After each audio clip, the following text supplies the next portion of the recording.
ሲሄድ ዓመተ ምሕረቱ ጠፋኝ። ግን ከአንዳንድ ሰዎች ጋር ሳወራ ቢኖር ጥሩ ነበር እንደለቀቀ ሰምቻለሁ። ዶክተር ችሮታውና ዶክተር ሹመት ሁለተኛ ዓመት ተማሪዎች ሆነው ማለት ነው። ፌሎ መሪዎች ሆነው እንግዲህ ከቻላችሁ ይወደዋል። ያንን የመጣሁት ተለውጣለች ሊላ በጣም በእግዚአብሔር ሀሳብ እንደገና መጥቻለሁ። ከነዚህ ሁሉ ዓመታት በኋላ ያኔ ስታፍ ሆኜ የመጣሁት እነ ችሎታውን ለማየት አሁን ደግሞ እናንተን ለማግኘት እግዚአብሔር ይመስገን። በእግዚአብሔር ቃል እነዚህን አራት ሴሽኖች 3 ቀናት አብረን እናሳልፋለን። ብትጸልዩልኝ ጥሩ ነው። በትክክል ለእናንተ እግዚአብሔርን ሀሳብ ማድረስ እንድችል ብዙ ጊዜ ተማሪዎች ይጋብዛሉ እንጂ ሲጋብዙን ምን ያህል እንደሚጸልዩልን ጥርጣሬ አለ። ትንሽ ብዙዎቻችን መጋበዝ ነው እንጂ ለሚመጣው ሰው ምን ያህል እንደሚጸለይ አላውቅም። ብትጸልዩልኝ ጥሩ ነው። የእግዚአብሔርን ሀሳብ ማካፈል እንድችል በደንብ ለራሳችሁ ብትጸልዩ። እኔ እየጸለይኩ ነበር ባለፉት ሳምንታት፣ ለእናንተም ነበር የምጸልዩ፣ ለእናንተም ለእኔ። እሱን አደራ ላለሁኝ እግዚአብሔር ፈቃዱን የሚገልጥበት ጊዜ እንዲሆን ጌታ እንዲያስተምረን እኔም አብሬያችሁ መማር እፈልጋለሁ። የእግዚአብሔር ቃል ሁሌ አዲስ ስለሆነ ማለት ነው። የዓመቱ መሪ ሀሳብ ላይ ነው የምንቆየው። በኢባሱ የተማሪዎች አገልግሎት ለዚህ ዓመት የተመረጠው መሪ ሀሳብ እዚህ ውጭም ተለጥፏል። ንጉሱን መከተል፣ እሱ ላይ ነው አብረን የምንቆየው 3ቱን ቀናት። እኛ ይህንን ሀሳብ ለዚህ ዓመት ዴቨሎፕ ማድረግ የጀመርነው ላስቲር ነው። ላስቲር መጋቢት፣ ሚያዝያ፣ ግንቦት ላይ ቲሙን ማሰብ የጀመርነው፣ መጽሐፍ ማሰብ የጀመርነው፣ መጸለይ የጀመርነው ባለፈው ዓመት ነው እና ንጉሱን መከተል በ3 ከፍለነዋል። ንጉሱን ማወቅ፣ ንጉሱን መታዘዝ እና በንጉሱ ማረፍ። እዚህ ግን አሁን ዲላ 4 ሴሽን ነው የተሰጠኝ። ስለዚህ ምን ላረግ ነው? የዛሬውን እንደ መግቢያ አረግና ነገ ጠዋት ንጉሱን ማወቅ ላይ እናያለን። ነገ ከሰዓት ንጉሱን መታዘዝ ላይ፣ እሁድ ጠዋት ደግሞ በንጉሱ ማረፍ የሚለውን ሀሳብ እናያለን። አካሄዴ እንደዛ ነው የሚሆነው። ዛሬ መግቢያ ብዬ በተለይ የማስበው ምንድን ነው፣ የዛሬው ርዕስ ላይ ትንሽ ስለ መጽሐፉ ሀሳቡ የተወሰደው ከማቴዎስ ወንጌል እንዳለ። ለዚህ ነው ቅድም ስለ ባይብል ስተዲ ወንድማችን ሲሳይ ሲናገር ሰምቻለሁ። ባይብል ስተዲውም የተዘጋጀው የማቴዎስ ወንጌል ላይ ነው። አሁን ላይ የግቢዎች የተላከው ፓርት 1 ነው። ከሐሳስ አጋማሽ በኋላ ደግሞ ፓርት 2 ይላካል። እሱም ማቴዎስ ወንጌልና ቲሙ ላይ ነው። በጣም ነው ማበረታታው ባይብል ስተዲ እንድትገቡ። እኔ ድሮ ከ6 ኪሎ ነው የጨረስኩት። ብዙ ዓመት ነው አሁን። ባይብል ስተዲ ኮኦርዲኔተር ነበር 6 ኪሎ እና በጣም ግድ ነው። ለምን እንደዚህ በትልቅ ፕሮግራም የምናገኘው ነገር አለ። ምንም ነከራከር አይደለም። እግዚአብሔር ይናገረናል። ትልልቅ ፕሮግራም ላይ ኮንፍራንስን በሉት ፌሎም፣ ግን አንዳንዱ ነገር ውስጣችን በደንብ ሊገባ የሚችለው በስሞል ግሩፕ፣ አሁን ፋሚሊ ነው የሚባሉ አንዳንድ ፌሎዎች ላይ ቁጭ ብላችሁ ስታጠኑት ነው። ግን አብዛኛው ነገር ውስጣችሁ የሚገባው ቸርችም አሁን ብዙ ፎከሳችን ትልልቅ ጉባኤ ላይ ነው። ትልልቅ ጉባኤ ለተወሰነ ነገር ነው የሚጠቅመው።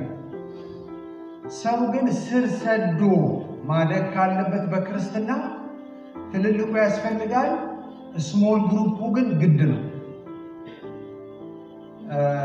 እዚህም ሆናችሁ ወደ ቸርችም ስትመለሱ እሱን ነው አደራ እምላችሁ።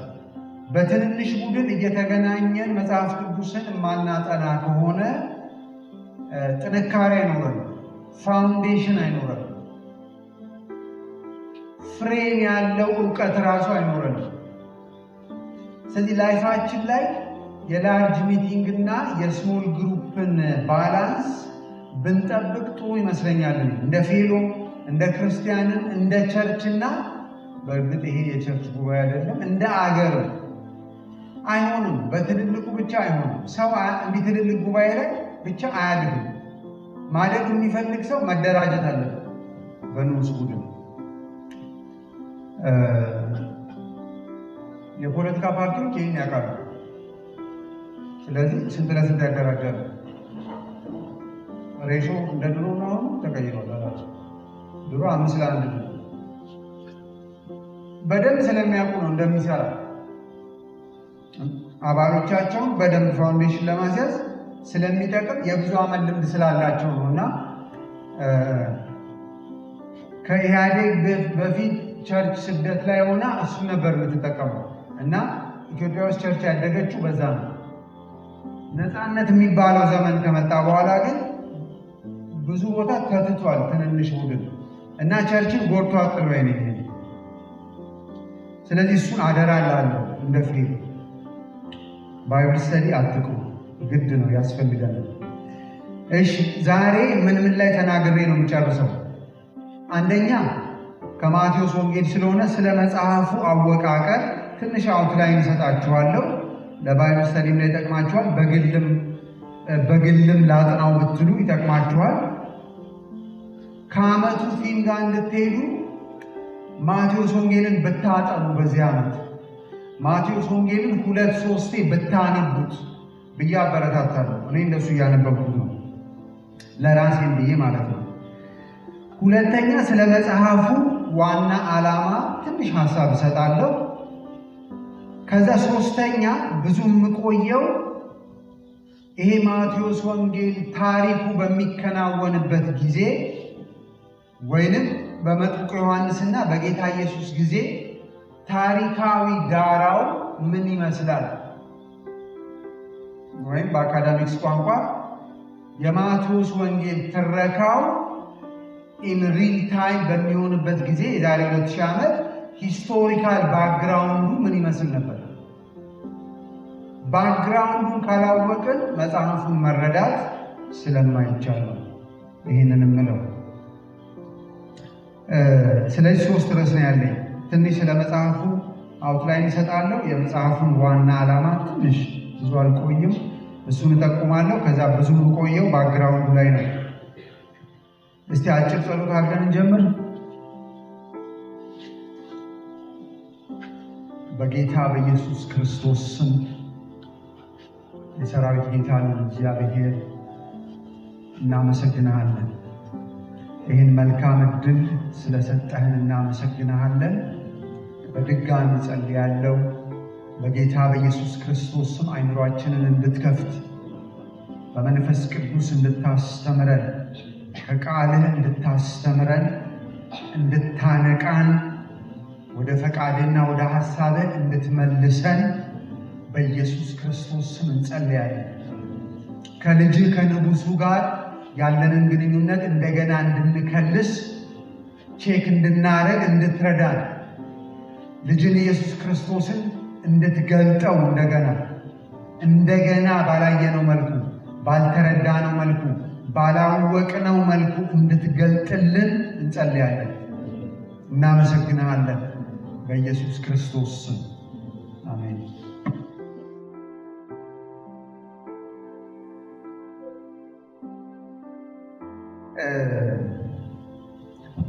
ወደ አውትላይኑ ከመግባቴ በፊት ማቴዎስ ወንጌል ላይ እናውጣ። ሁላችን ምዕራፍ 1 አንብቤ ልጀምር።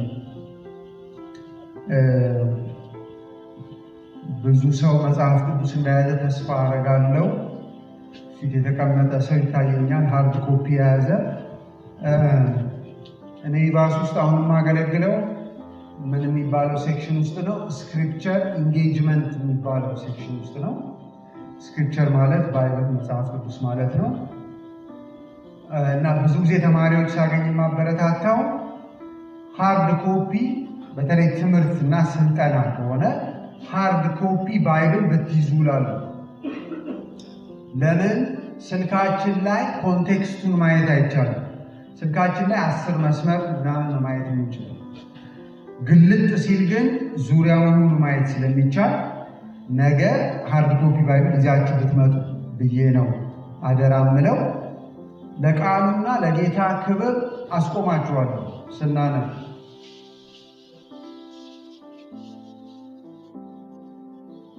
እያለፍኩ ከምዕራፍ 1 አልወጣም። ምዕራፍ 1 ላይ አነባለሁ እንደ መግቢያ። ቁጥር 1 የዳዊት ልጅ የአብርሃም ልጅ የኢየሱስ ክርስቶስ ትውልድ መጽሐፍ። የዳዊት ልጅ የአብርሃም ልጅ የኢየሱስ ክርስቶስ ትውልድ መጽሐፍ። ቁጥር 17 እዛው ምዕራፍ 1 ላይ ስሞቹን ትቻቸው ነው።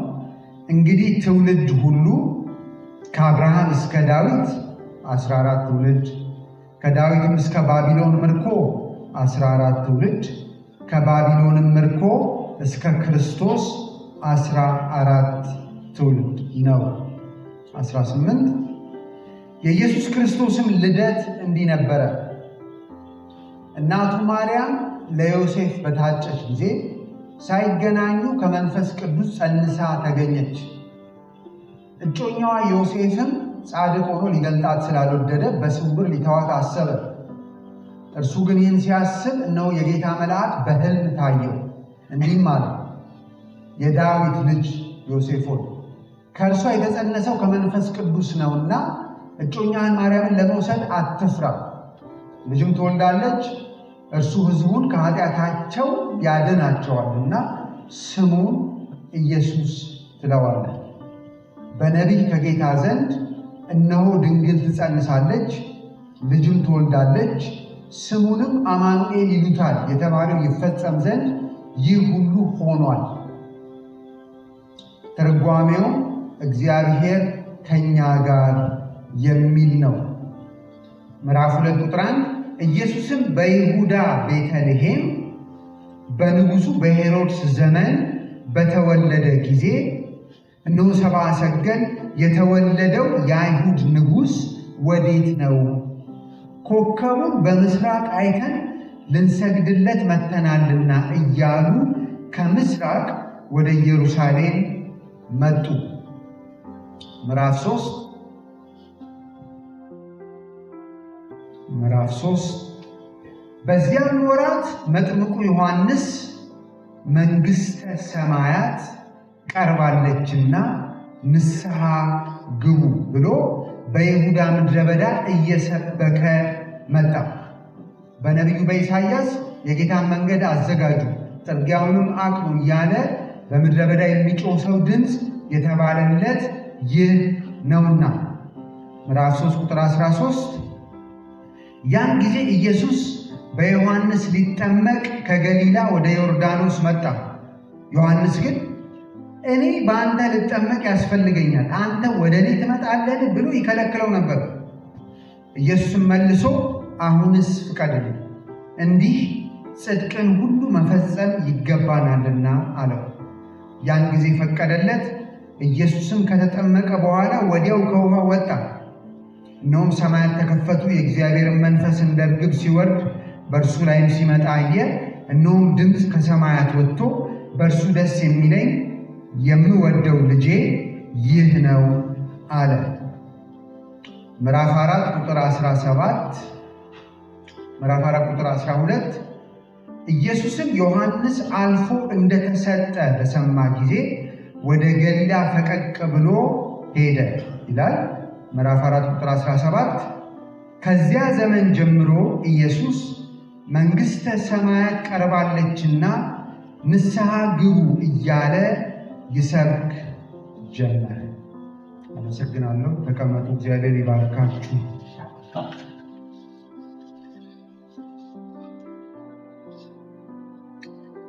ትንሽ ስለ መጽሐፉ አውትላይን 1-2-3 ደቂቃ።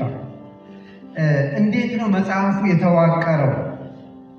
በሁለት መንገድ ማየት ይቻላል። አንደኛው የጌታ ኢየሱስ ክርስቶስን ትምህርቶች በጌታ ኢየሱስ ክርስቶስ ትምህርቶች ቼክ ካረግነው 3 ቦታ መክፈል ይቻላል። ዮሐንስ ወንጌልን 3 ቦታ በጌታ ኢየሱስ ክርስቶስ ትምህርቶች ስትራክቸር ካየነው አንዱ ከማቴዎስ 1-3 ምዕራፍ ማለት ነው። ከማቴዎስ ምዕራፍ 1-3 ጌታ ኢየሱስን ያስተዋወቀበት ሴክሽን አለ። ከዛ በትልልቁ ነው። ከማቴዎስ 1-3 ጌታ ኢየሱስን ያስተዋወቀበት ነው። ከዛ ከማቴዎስ 4 እስከ ማቴዎስ 16 ስለ ጌታ ኢየሱስ ክርስቶስ ማንነትና ስለ መንግስቱ ማቴዎስ የሚናገርበት ነው።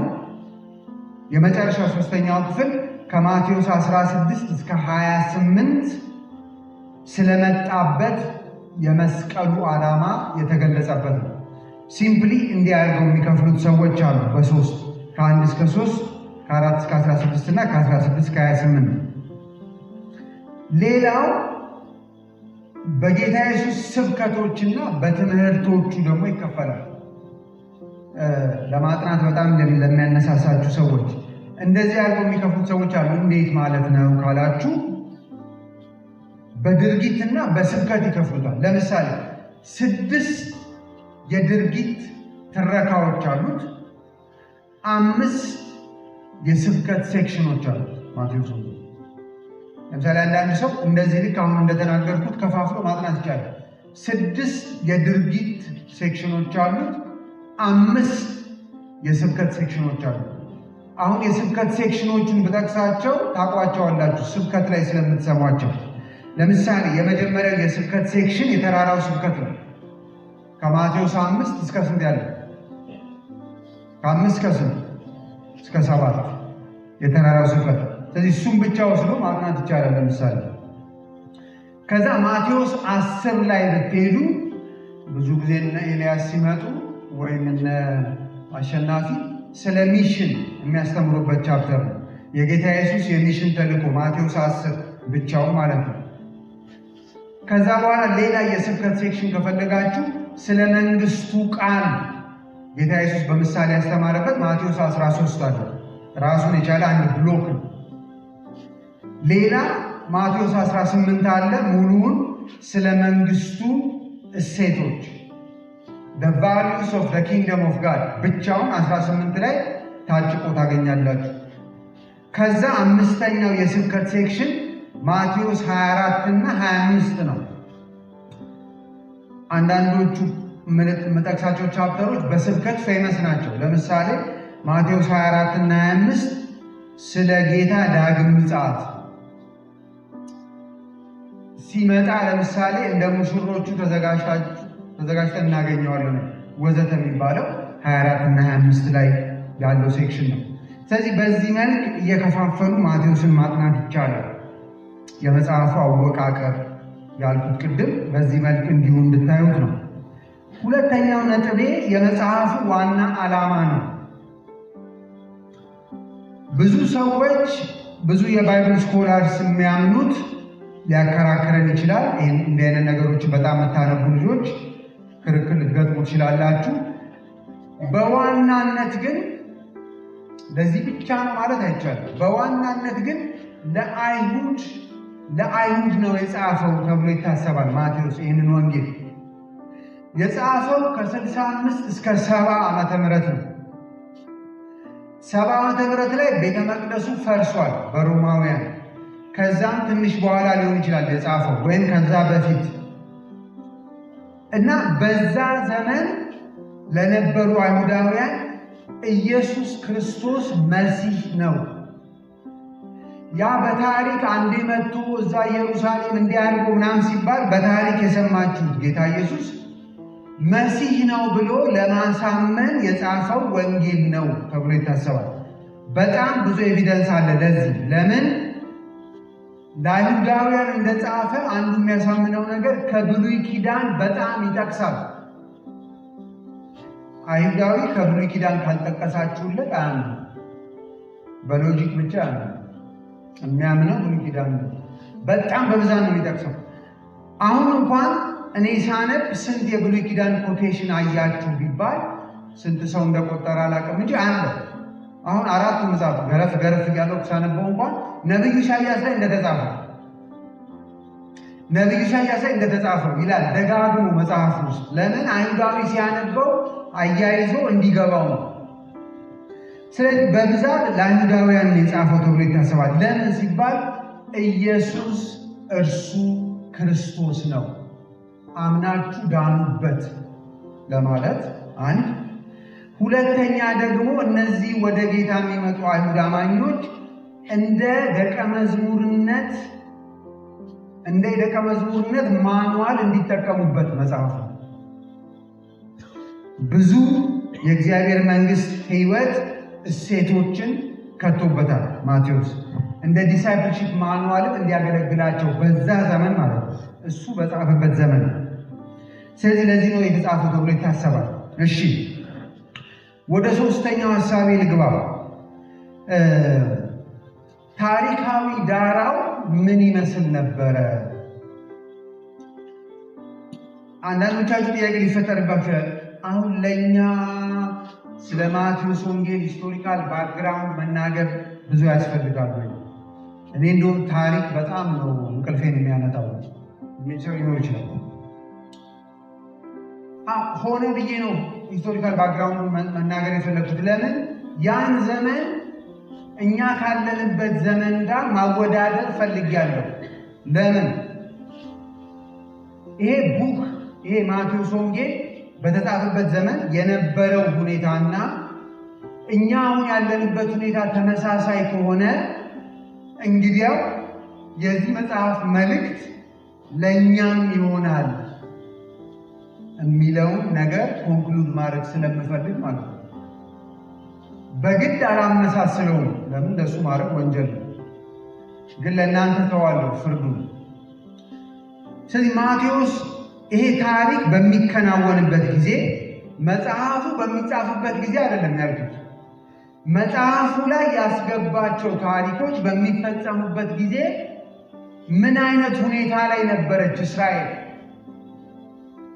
እንደ ሕዝብ እንደ አገር ዙሪያቸው ምን አይነት ሁኔታ ላይ ነበር?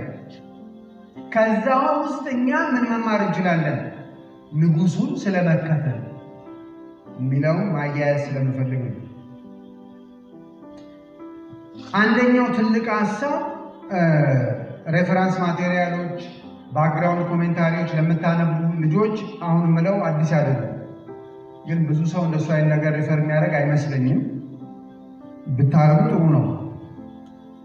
ምን አይነት ሁኔታ ላይ ነበረች እንደ አገር ብዬ ሳስብ እስራኤል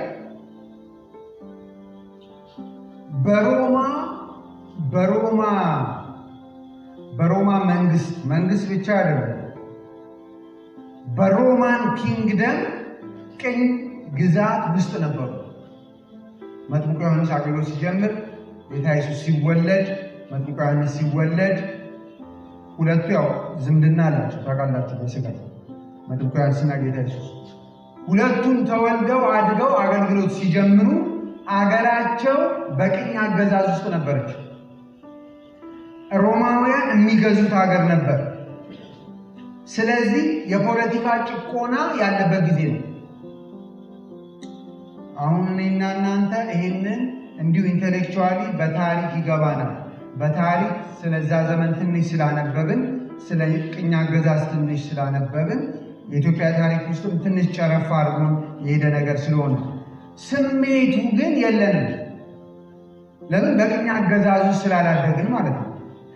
ግን አንድ ህዝብ በፖለቲካ ቅኝ አገዛዙ ሲገዛ በጣም ኦፕሬሽን አለ። ዴይሊ ሊቪንግ ላይ ብቻ አይደለም፣ አይምሮም ላይ ጫና አለ።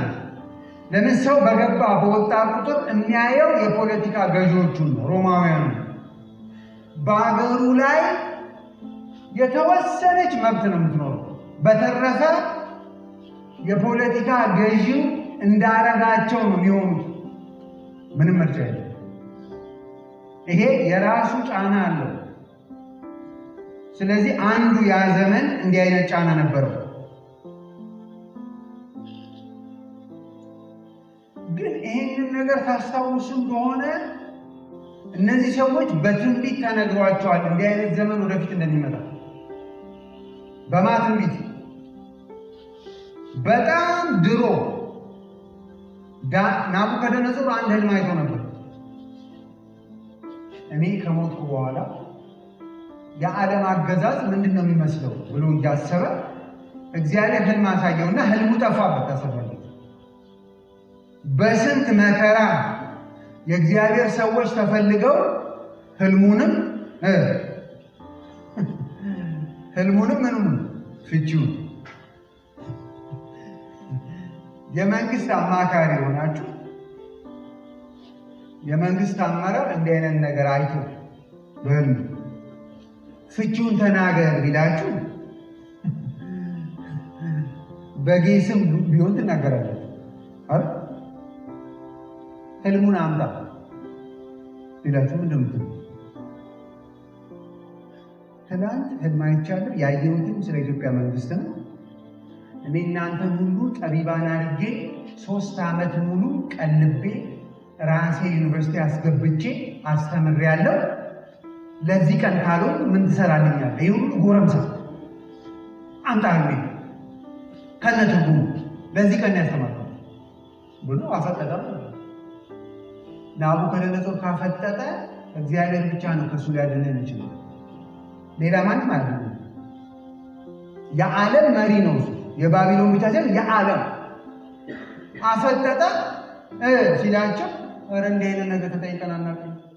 ማንም ጠሪ ከማንም መንግስት እንዲህ ነገር ተጠይቆ ያውቅም። እንዴት እንዲጠየቃል? ኧረ ሼም ነው። እንዲህ አይጠየቅም። ህልሙን ተናገር፣ ፍቺውን እንንገራው።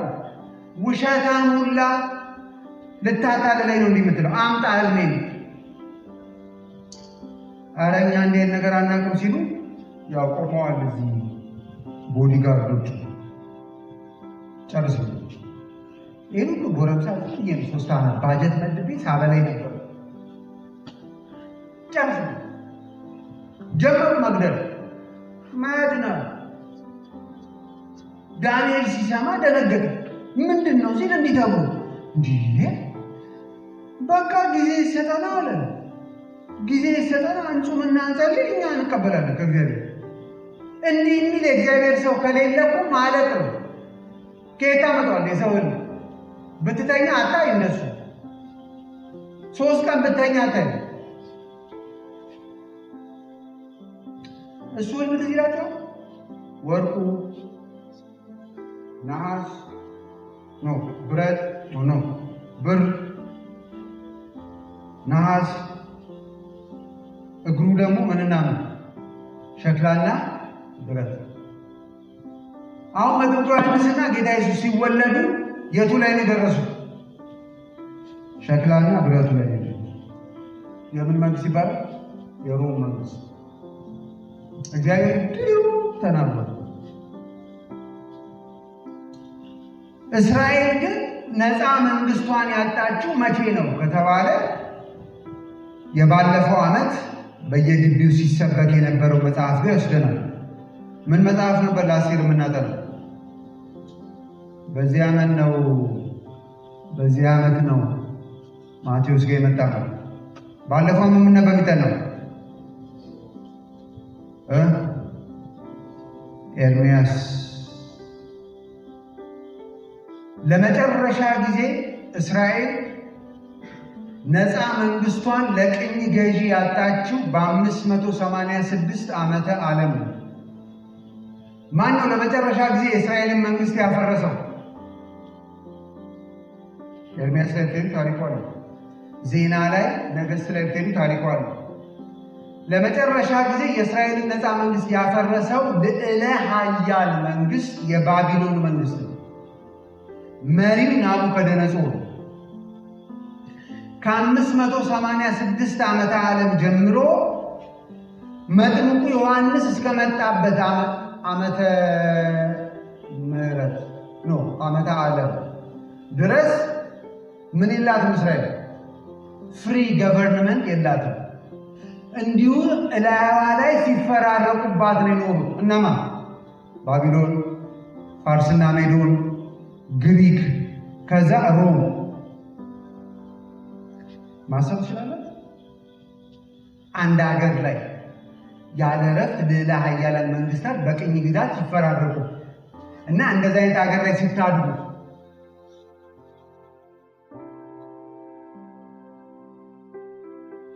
አንድ ነገር ላንሳ። ለምንድን ነው እስራኤል ነፃ መንግስቷን ያጣችው? የፖለቲካ ጫና ነው? የኢኮኖሚ ጫና ነው? ግሽበት ነው? ኢንፍሌሽን ነው?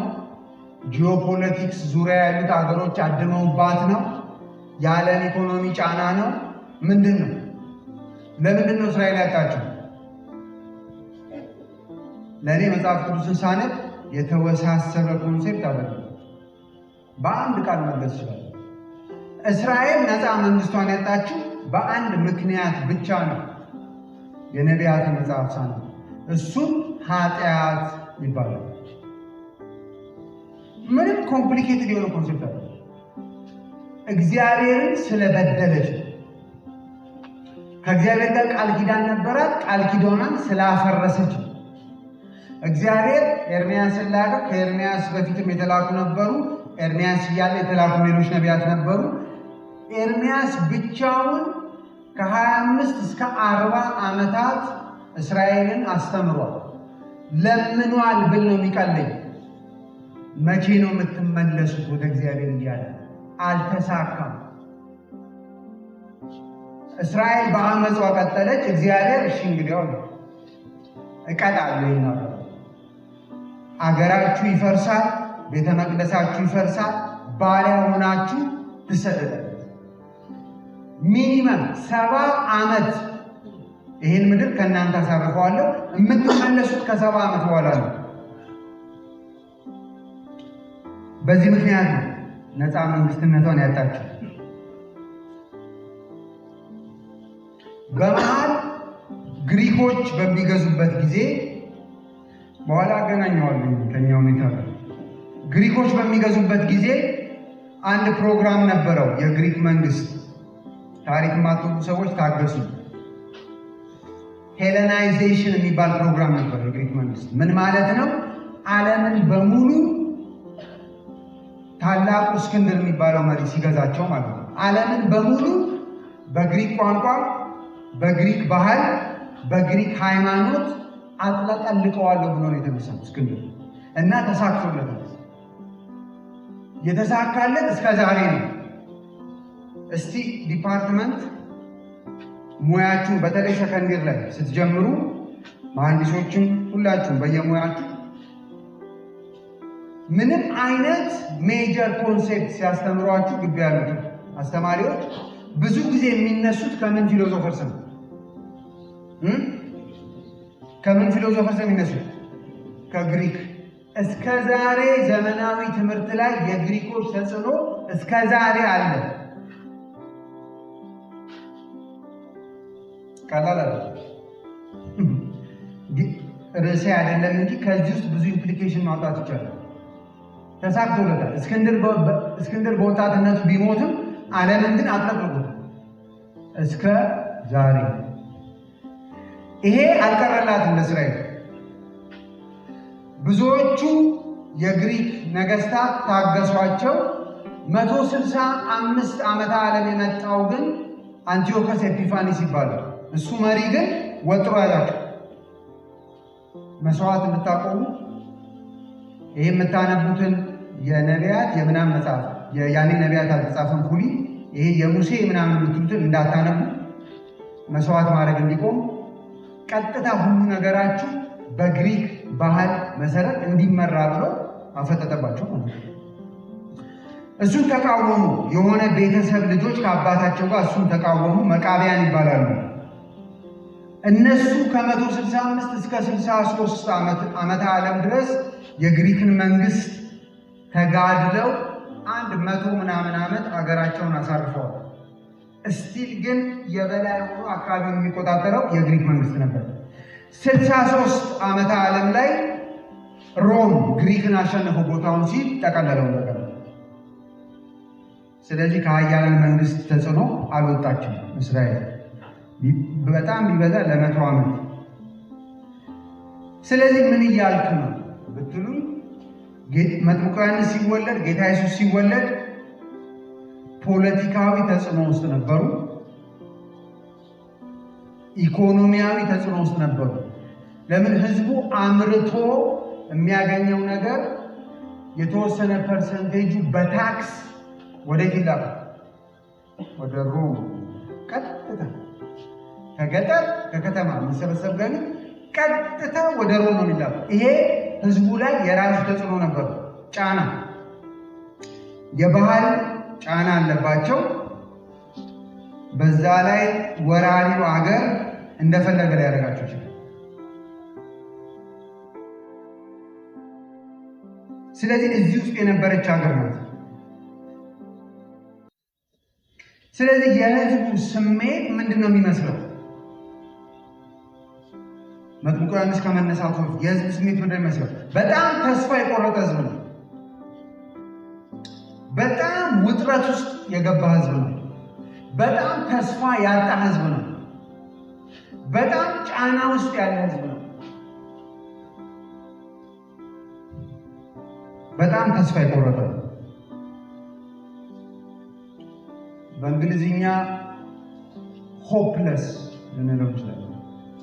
ሆፕለስ ፖፑሌሽን፣ ሄልፕለስ፣ ፓወርለስ፣ ብዙ ዲስካሬጅመንት ያለው ህዝብ፣ ብዙ ፕሬሸር ያለበት ህዝብ።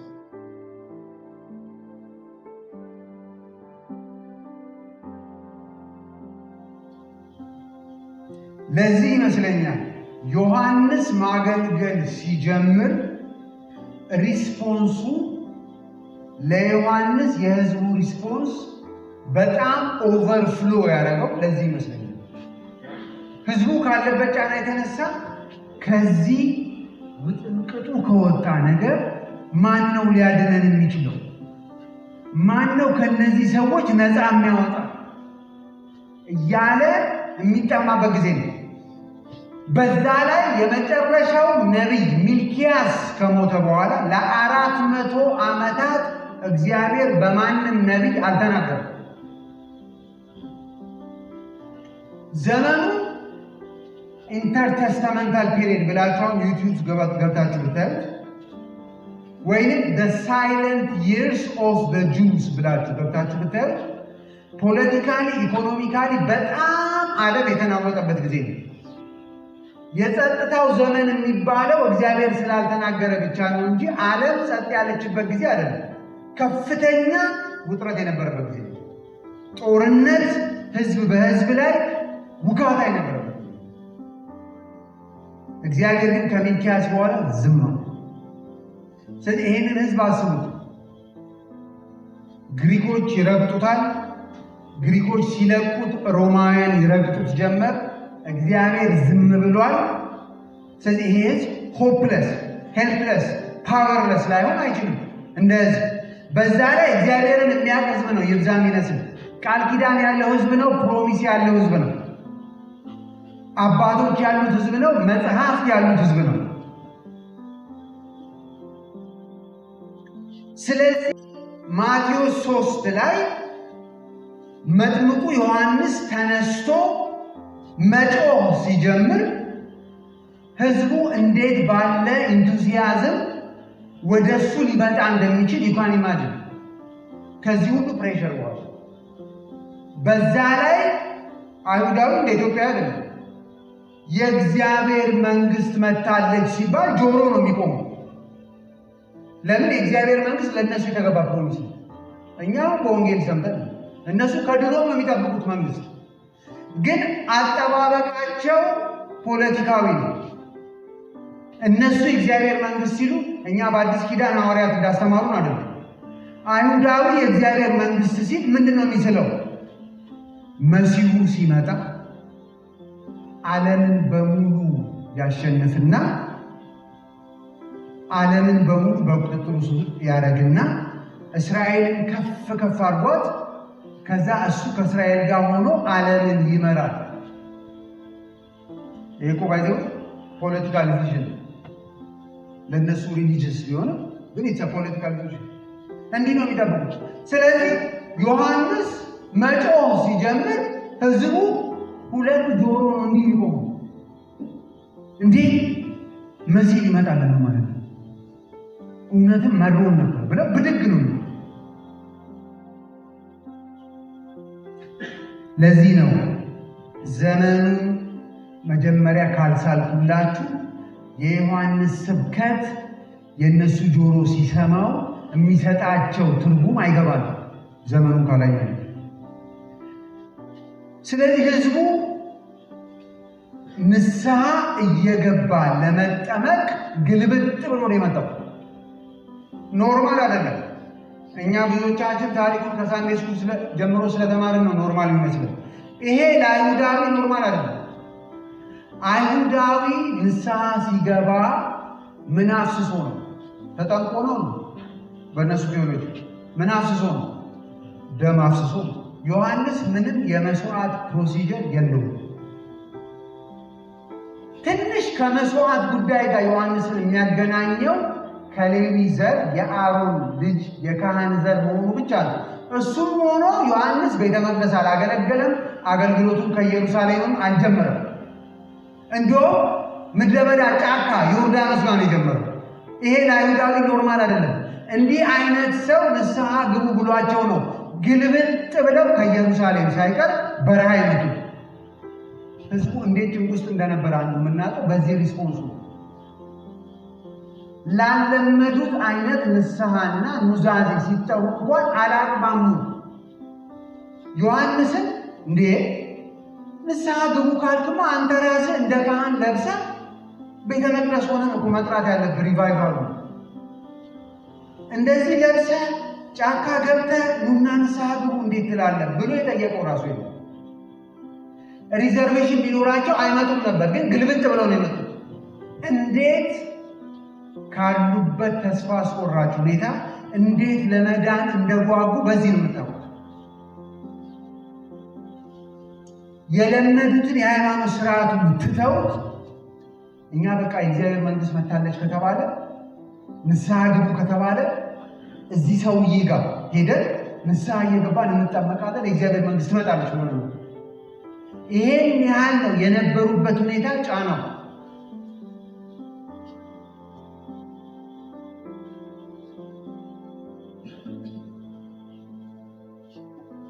ስለዚህ ቆም ብለን እንጠይቅ። እንደዛ አይነት ጫና ውስጥ ሆና እስራኤል እግዚአብሔር ምን መፍትሄ ሰጠ ብያውን ተመልሼ ብጠይቅ በዛ ዘመን ለዛ ውጥረት ውስጥ ለነበረ ህዝብ እግዚአብሔር የሰጠው መፍትሄ ምንድን ነው? ወይ ማን ነው እየመጠየቅ ምንድን ነው እግዚአብሔር የሰጠው መፍትሄ? መቼም እግዚአብሔር አያውቅም አይባልም አይደል? የፖለቲካ ጫናቸውን አይገባውም አይባልም። የኢኮኖሚ ጫናቸው አይገባውም አይባልም። የኑሮ ጫናቸው አይገባውም አይባልም። እግዚአብሔር ሁሉን ስለሚያውቅ ስለሚሰማ ለዚህ አንድ መፍትሄ ነው ያለኝ አለ እግዚአብሔር። ምን? የኢኮኖሚ ፕላን ማሻሻል ሪፎርም ነው ይላል ነው። እሺ ሶሲዮሎጂስቶች እንደሚሉት የህብረተሰብ አቀፍ ማሻሻያ ሪፎርም። ሌላ ምን ሌላ? እኔ አንድ ምርጥ መፍትሄ አለኝ ብሎ ልጁ ላከ።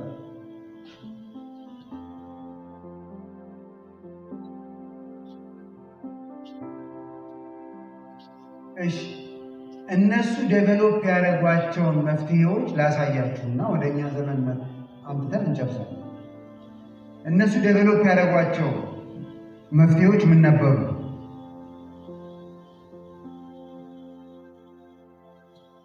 አራት አይነት ግሩፕ አሳያችኋለሁ። ዮሐንስ ከመምጣቱ በፊት ጌታ ኢየሱስ ከመምጣቱ በፊት አገራዊ መፍትሄ ማዳበር የጀመሩ ግሩፖች ሲጨንቃቸው ማለት ነው። ከምናልቅ የሆነ ነገር እናርግበት። አንዱ ፈሪሳውያን ናቸው፣ ሌላው ሰዱቃውያን ናቸው። ሌላው ብዙ ጊዜ በስብከት የማንሰማቸው ኤሴናውያን የሚባሉ አሉ። በእንግሊዝኛ ኤሲንስ ነው የሚባሉ ኤሴናውያን አሉ። አራተኛ ቀናተኞቹ የሚባሉ አሉ። በኋላ ከጌታ ኢየሱስ ሞትና ትንሣኤ በኋላ ይሄ አራተኛው ግሩፕ በተለይ በጣም ዝነኛው ነው። ቀናተኞቹ የሚባል ግሩፕ ነው። በትጥቅ ትግል የሚያምን ግሩፕ ነው። ነፃነቱን ለማስመለስ ፈሪሳውያን ምን ብለው ነበር ተስፋ የሚያደርጉት? መከራችን እኮ የበዛው ቃል ኪዳኑ ስለማንጠብቅ ነው። አሁን ለምሳሌ ይሄ ሕዝብ ሰንበትን እንኳን በስነ ስርዓቱ አይጠብቅም። ሰንበትን እንኳን ሙሴ ባዘዘው ስርዓት አይጠብቅም። ሙሴ እግዚአብሔር በሙሴ በኩል ስንት ነው የሰጣቸው ትእዛዝ? ይቆጠራል። ታውቃላችሁ? እግዚአብሔር በሙሴ በኩል የሰጣቸው ትእዛዝ 613 ነው። ከባቢሎን ምርኮ በኋላ የህዝቡን መንፈሳዊነት ለመጠበቅ ተብሎ 10,000 ሌላ ትእዛዝ ጨምረውበታል ፈሪሳውያን። እንግዲህ አስበው፣ አይሁዳዊ ከሆንክ 10,613 ትእዛዝ አለ የምትከተለው ማለት ነው። መንገዱን ጨርቅ ያድርግልን ነው የሚባለው። ስለዚህ ፈሪሳውያን ምን ብለው ነው የሚያስተምሩት? ተዉት፣ በቃ ተዉት፣ እሺ ሌላውን ትእዛዝ ተዉት። ይሄ ህዝብ እኮ 2 ሰንበት 2 ተከታታይ ሰንበት ልክ እንደ እግዚአብሔር ፈቃድ ከነ ዲቴሉ ቢጠብቅ የእግዚአብሔር መንግስት ትመጣ ነበር ብለው ነው የሚያስተምሩት ፈሪሳውያን። ስለዚህ ከዚህ ውጥረት እንዴት እንውጣ ሲባሉ ፈሪሳውያን በቃ ህጉን ጠብቁ። አንድ ግሩፕ ሰዱቃውያንም እስራኤላውያን ናቸው፣ ግን የቤተ መቅደሱ አስተዳደር የያዙት እነሱ ናቸው።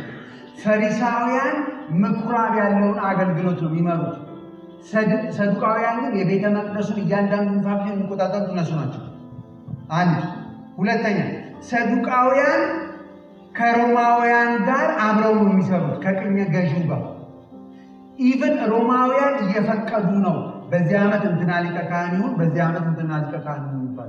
ስለዚህ ሰዱቃውያን ብትጠይቋቸው እንዲህ ነው የሚሉት፣ ብራዘር ዝም ብለህ አትድከም፣ ከዋናው ገዢ ኃይል ጋር ተጠግተህ አገልግል፣ ይመቻል ነው የሚሉት። ስለዚህ ሀብታሞች ናቸው። ቤተ መቅደስ ማዕት አስራት ነው የሚወጣው፣ ማዕት መባ ነው የሚወጣው። በዛ ላይ ያው ይሄ ጊዜው አይደለም እንጂ ብዙ የማፊያ ስራ ይሰራሉ ቤተ መቅደስ ውስጥ። መስዋዕት ሲመጣ ብዙ የሚሰሩት አየር ባየር አይደለም መስዋዕቱ። ስለዚህ በጣም ሀብታሞች ናቸው። ስለዚህ እነሱ ቢጠየቁ ለምን እንደኛ ከሮማውያን ጋር በሁሉ ነገር ተሻረኩና ትጠቀማላችሁ፣ ሌላ ፍልስፍና አይነግሩም።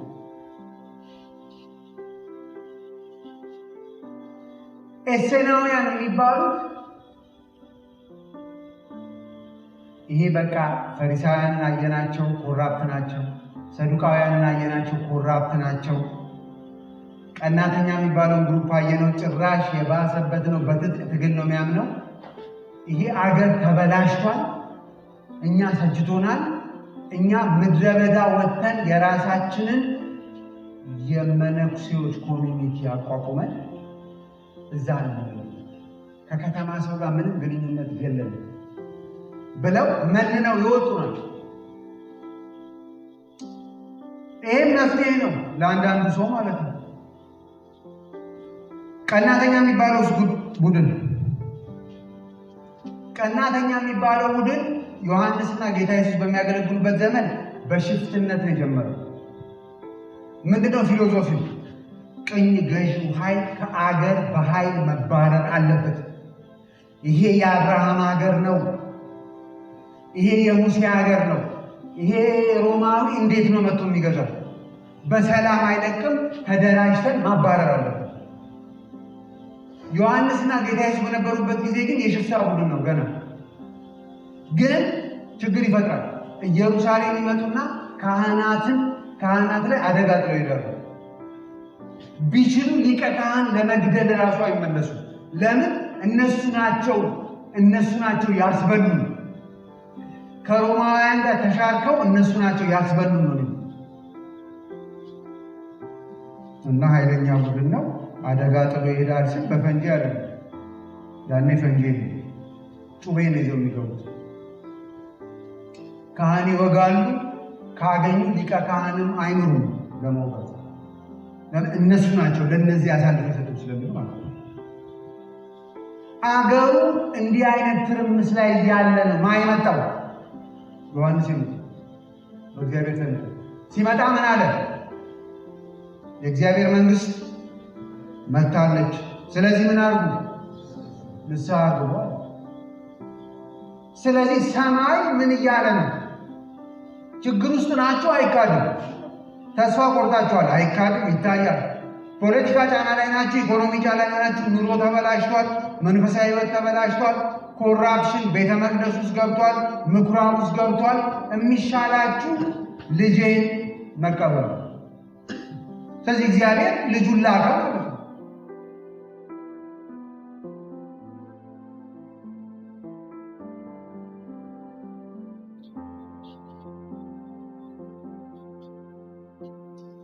መንግስቱን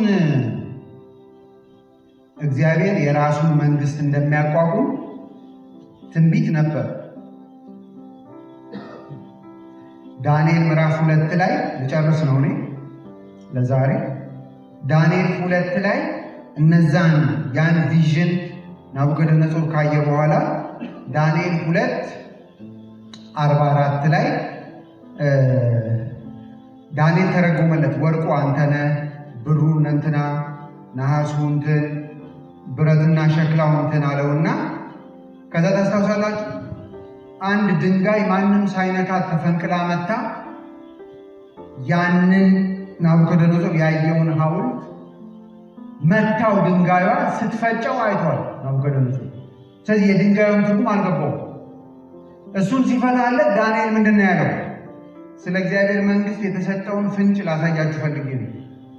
ዳንኤል 2:44 ላይ በእነዚያም ነገስታት ዘመን አለ ወርቁ ሲነግስ፣ ቀጥሎ ብሩ ሲነግስ፣ ቀጥሎ ነሐሱ ሲነግስ፣ ቀጥሎ የብረትና የሸክላው ከነገሰ በኋላ አለ በእነዚያ ነገስታት ዘመን የሰማይ አምላክ ለዘላለም የማይፈርስ መንግስት ያስነሳል። መቼ ነው የመንግስት የተነሳው? በእነማ ዘመን ነው የመንግስት የተነሳው? በዮሐንስ። ከዛ በዋናነት ደግሞ በጌታ ኢየሱስ የእግዚአብሔር መንግስት መጥታለች። ስለዚህ ምን አሉ? ይሄ ተነግሮ ነበር። ለሌላ ህዝብም የማይሰጥ መንግስት ይሆናል። እነዚያንም መንግስታት ሁሉ ትፈጫቸዋለች፣ ታጠፋቸውም አለች፣ ለዘላለም ትቆማለች። አሁን ባቢሎን አለ? አሁን አለው? ባቢሎን አለ? ባቢሎን ዝም ስትሉ ነው የመጠራጠር ነው። እኔ ተሸውጄ እሺ። ፋርስና ሜዶን አለ? ግሪክ አለ? ሮማ አለ? የእግዚአብሔር መንግስት አለች። እነሱን ሁሉ ሸኝታቸው እሷ ግን አለች። እሷ እንደ ዘር እርሾ ውስጥ ገብታ አለች። ግን ዓለምን አሁን መቆጣጠር ጀምራለች። እንደ መንግስት ፊዚካሊ ጀምራለች። እንደሱ የምትሆንበት ዘመን ግን ይመጣል። ራእይን አምኑ።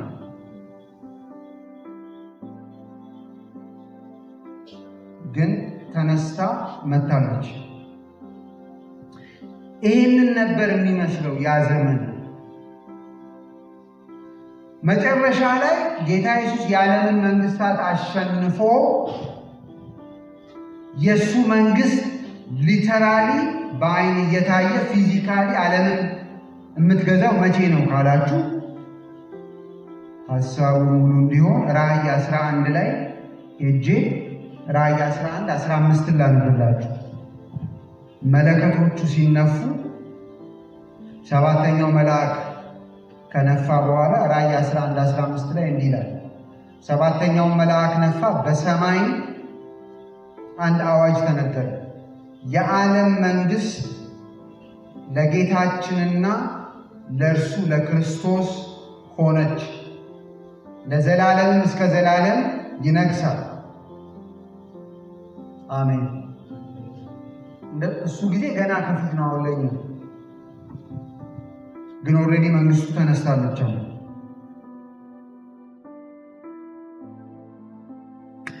ላጠቃለው ዘመናችን ይመሳሰላሉ።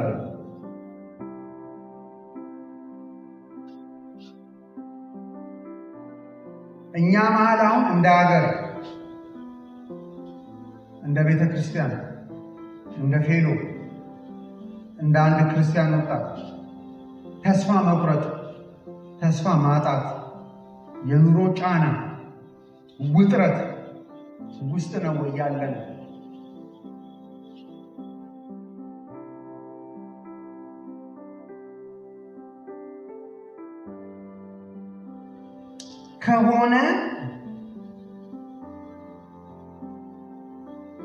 ከሆነ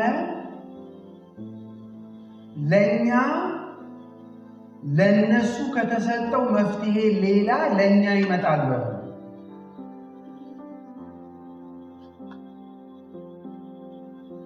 ለነሱ ከተሰጠው መፍትሄ የተሻለ ለኛ አሁን ሌላ ይሰጣሉ።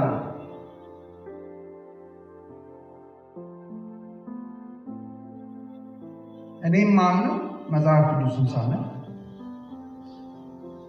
ለኛም መፍትሄው ዛሬ ካለንባቸው ውጥረቶቹ ለመውጣት ለኛም ዛሬ መፍትሄው ንጉሱን መከተል ነው።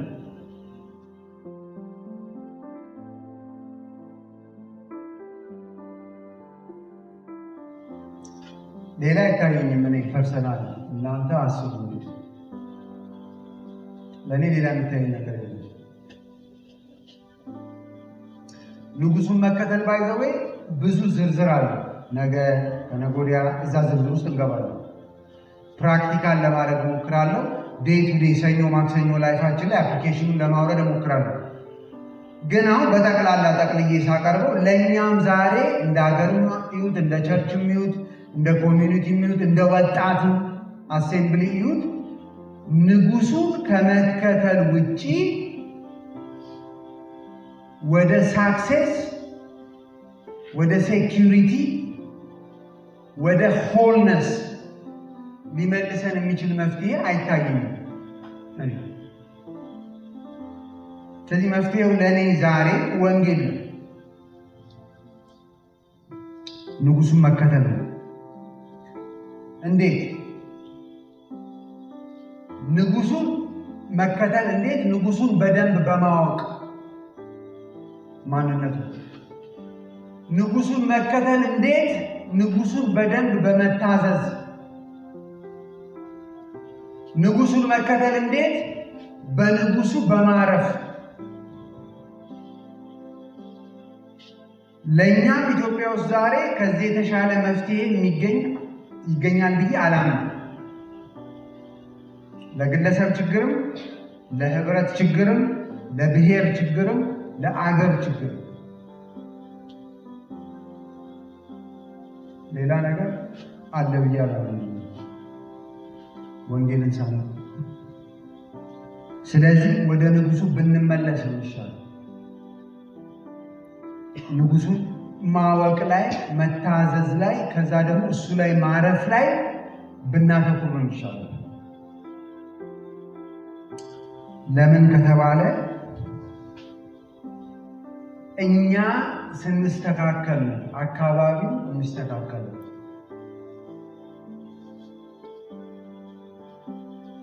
እኛ ስንስተካከል ነው ዓለም የምትስተካከል።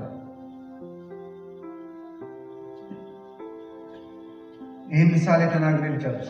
አንድ አባት ቤት በጣም አቴንሽን የሚፈልግ ስራ እየሰራ ልጁ በጣም ቢዚ ያደርጋል። እንዳይጫወት ይፈልጋል፣ እንዳይናገር ይፈልጋል። አሰበና ለዚህ ልጅ የሆነ ለብዙ ሰዓታት የሚይዘው አንድ ፓዝል የሚገጣጠም ነገር ለምን አልሰጠውም ማለትና አሉ። እንደውም ለአዋቂዎች የሚሰሩ ፓዝሎች አሉ ወደ 2000-3000 ፒስ ያላቸው እና ስዕሉን በወረቀት ተሰጧችሁና ፓዝሉን ገጣጥመ እንዲህ አይነት ስዕል ላይ ትደርሳለህ መጨረሻ ላይ። በጣም ብዙ ሰዓታት ነው የሚፈጀው። እንደውም በቀናት ነው የሚገጠመው። ስለዚህ እኔ መገናገል ይችል የለ ያለና አመጣና እሱ አይነት ፓዝል ምንጣፍ ላይ አፈሰሰለት። ግጠም ነው ለምን እንደማይገጥም አለ። ግጠም ነው ወጣ። እሱ እዚህ ላይ ሲታገል እኔ ስራዬን እሰራለሁ ነው ማለት ነው። ከዛ ልጁ ከ25-30 ደቂቃ በኋላ አባባ ጨረስኩ ብሎ መጣ። እንዴ ያን ነው አለ እና ገጣጠም ነው ባው እንዴ ካን ሲሄድ ተገጣጠም ማመን አልቻለም። እንዴ ካን ምን መሰላታው ይሄ የዓለም ስዕል እዚህ ጋር ያለው ሲናሪዮ የተስተካከለልን ሰውየው ሲስተካከል ነው ዓለም የምትስተካከለው አለው ልጁ። እንዴት ሲለው ለካ ከፓዝሉ ጀርባ የአንድ ሰው ስዕል አለ። ልጁ ፓዝሉን ሲያየው ሊገጣጠመው ይችላል። ሲገለብጠው የአንድ ሰው ስዕል ነው። እሱም መገጣጠም ይቀላል።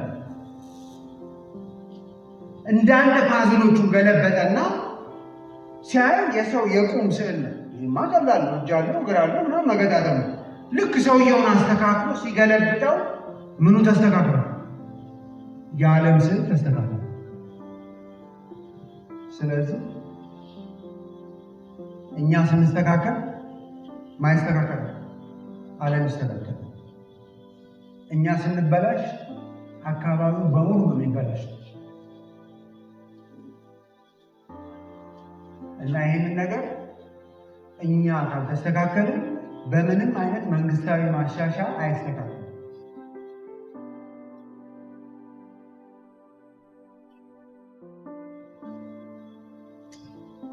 አሜን። ዝርዝሩን ነገ ከነገ ወዲያ እናያለን። እንዴት ነው ንጉሱን መከተል ካለንበት ውጥረት ሊያወጣን የሚችለው? ቆመን እንጸልይ።